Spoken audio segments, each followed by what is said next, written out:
अल्हम्दुलिल्लाहि रब्बिल आलमीन वस्सलातु वस्सलामु अला सय्यिदिल मुरसलीन व अला आलिहि व सहबिहि अजमईन अम्मा बाद। अऊज़ु बिल्लाहि मिनश शैतानिर रजीम बिस्मिल्लाहिर रहमानिर रहीम। व अनकिहुल अयामा मिनकुम वस्सालिहीन मिन इबादिकुम व इमाइकुम इन यकूनु फुक़राअ युग़निहिमुल्लाहु मिन फ़ज़लिहि। वक़ाल नबी सल्लल्लाहु अलैहि वसल्लम इन्ना अअज़मन निकाहि बरकतन ऐसरुहु मुअनतन औ कमा क़ाल अलैहि सलातु वस्सलाम। काबिल एहतराम बुज़ुर्गों, नौजवान साथियों, दीनी और ईमानी भाइयों,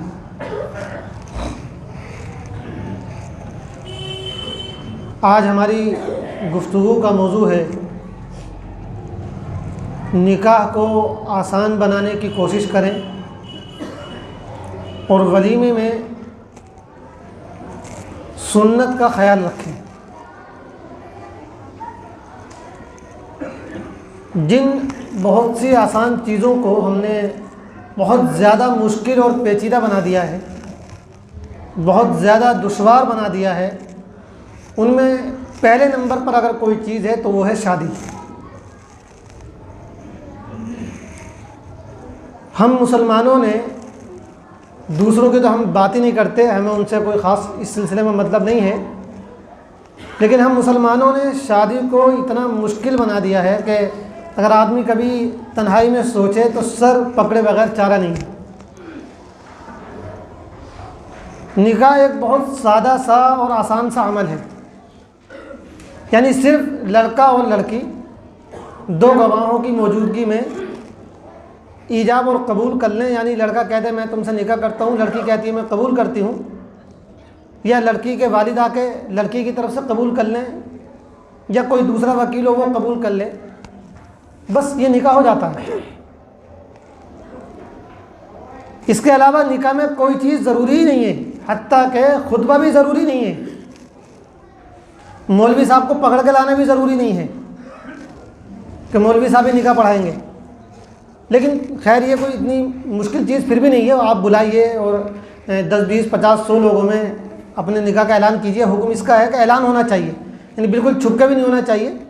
मस्जिद का जो हुक्म है वो इसीलिए है ताकि मस्जिद में 50, 60, 100 लोग जमा होते हैं तो सबको पता चल जाता है कि भाई फुला का निकाह हुआ, फुला की शादी हुई है। मस्जिद में नहीं है तो किसी के घर में या किसी मैरिज हॉल में भी कर सकते हैं, ताकि उसमें 10, 50, 100, 200 लोग इकट्ठे हो जाएँ और लोगों को पता चल जाए। तो इतना तो है, लेकिन हमने बताया कि निकाह में खुतबा भी ज़रूरी नहीं है।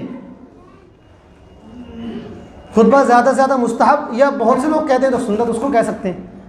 अगर खुतबा ना पढ़ा जाए तब भी निकाह हो जाएगा। सिर्फ लड़के और लड़की का कबूल करना है आपस में, या लड़की की तरफ से उनके वालिदैन जो भी हो। लेकिन कितना मुश्किल इसको हमने बना दिया है। और ये जो मैं बातें आपसे रख रहा हूँ, मुझे मालूम है कि इनमें से 99% लोग अमल नहीं करेंगे, इसलिए कि हिम्मत ही नहीं है हमारे अंदर।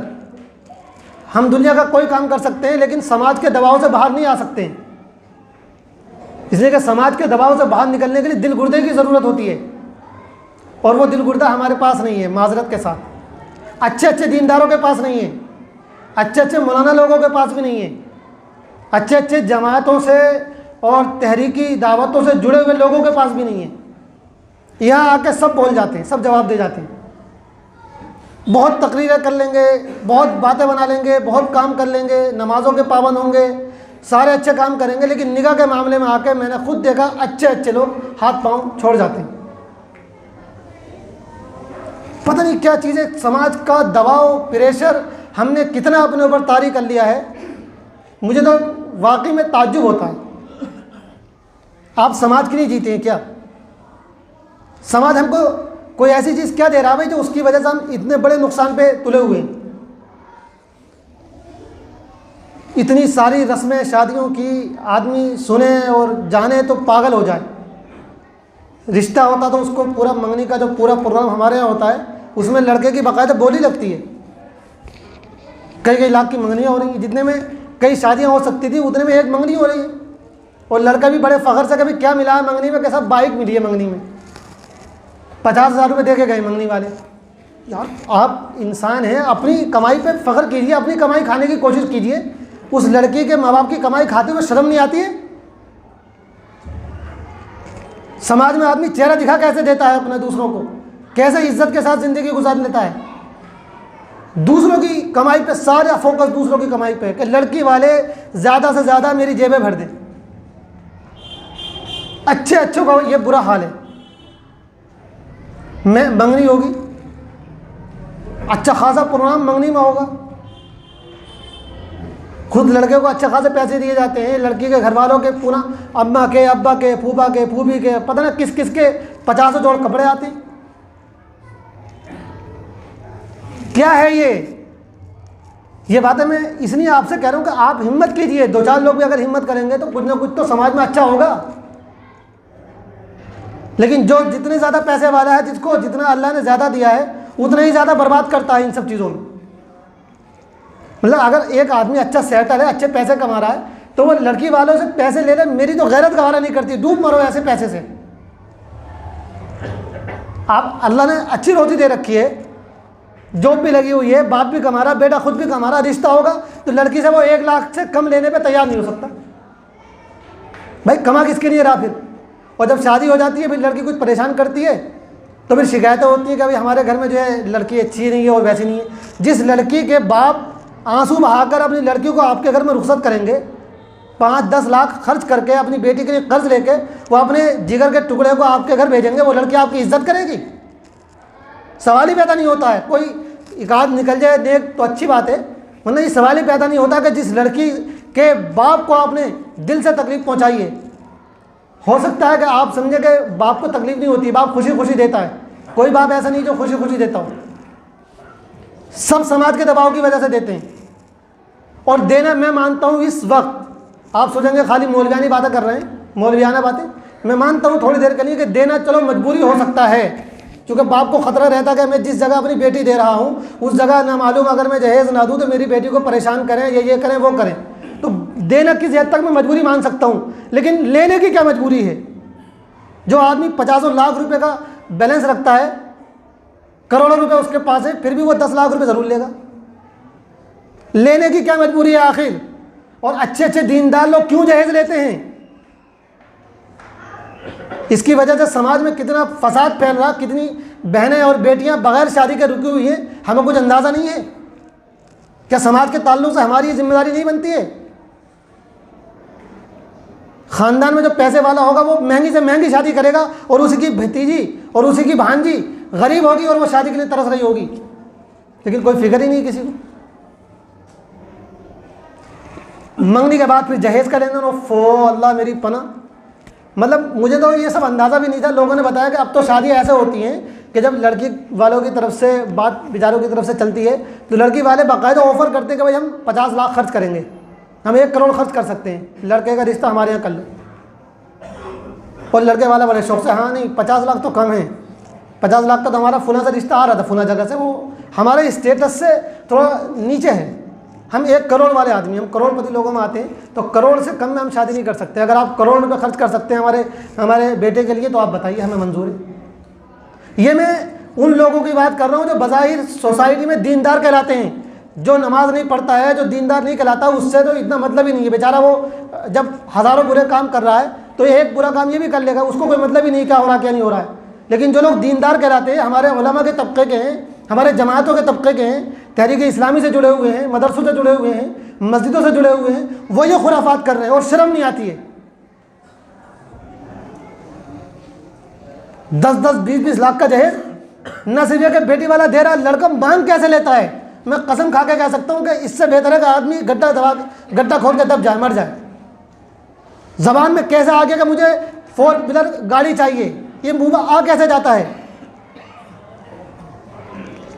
लेकिन क्या हमारे समाज में सब नहीं हो रहा? हमें कुछ करना चाहिए, इसके लिए हम क्या कर सकते हैं?